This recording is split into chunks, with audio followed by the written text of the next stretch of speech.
It's an amazing thing. He's right. The good news about doing right and risking the consequences, in my case, the consequences aren't all that bad, which would be go back to the baseball world. But he is absolutely correct. It's the only way to be an effective governor. And one of the things I've learned early, Doug, in this business is that by picking someone for a board and commission or choosing so-and-so to be the insurance commissioner, the reaction to such an appointment, generally, the one at least you hear, is not overall praise. Oftentimes you hear, why didn't you pick so-and-so? Why didn't you pick me? You should have picked him. You should have picked her. And so this job ultimately will be one of making correct and tough decisions and not worrying about consequences.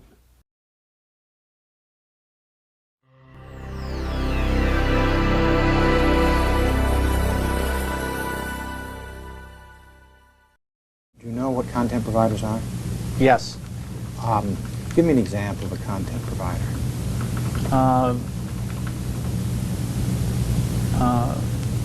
Disney? Disney. Disney would be a content provider. Disney is an important content provider, correct, sir? Now you're going to have to give me some context. Without me giving you some context, you can't answer the question as to whether Disney is an important content provider. Is that your testimony under oath? Important in what sense?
We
created a smart growth matrix where if you go in the desired development zone, we will provide incentives to get you there. We've not given a single tax abatement. It's all been done through infrastructure improvements, such as we have a small company in the Austin region called Dell. Some of you may have heard of it. By the way, with my accent, that's not spelled D-A-L-E. But Dell decides that they are willing to go in our desired development zone on over 500 acres. They have a 2-lane country road going out there. It's not going to work. We provided them, as part of the matrix and the incentive package, a 4-lane divided highway that we built in 8 months to get it done and get Dell out there. So we use those incentives.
is if you have some form of a crash that dumps all of the memory of the machine, including the memory, the secure memory, although we don't, our crash tools do not dump certain areas of secure memory, but if there were some sort of a bug, nobody ever has bugs in their software, and all of the secure memory got dumped out, the most that you could expose would be the symmetric key of a machine that was about to boot.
I would offer also that we've recently had some escalations within Austin Water for residents of Austin who are dependent on their neighbor's meter, and the legal cost for disputes associated with that situation is significant for the resident of that ADU. Is there any, and this might be a much longer term question, but is there any kind of middle ground where you say, we don't have to go through this whole legal dispute. You are entitled to get a new meter, your own meter, if you want, but we're not going to force it upon you on the front end? I think we could have a really robust discussion around those various scenarios and what that could look like. I would offer for consideration that sometimes it's a homeowner that's building an ADU. Sometimes it's a developer that's building multiple dwelling units on one property. And those individuals aren't always thinking about the long-term consequences of the choices that they're making on the front end. Yeah. And that is that's part of what you all have charged us to do. Yeah.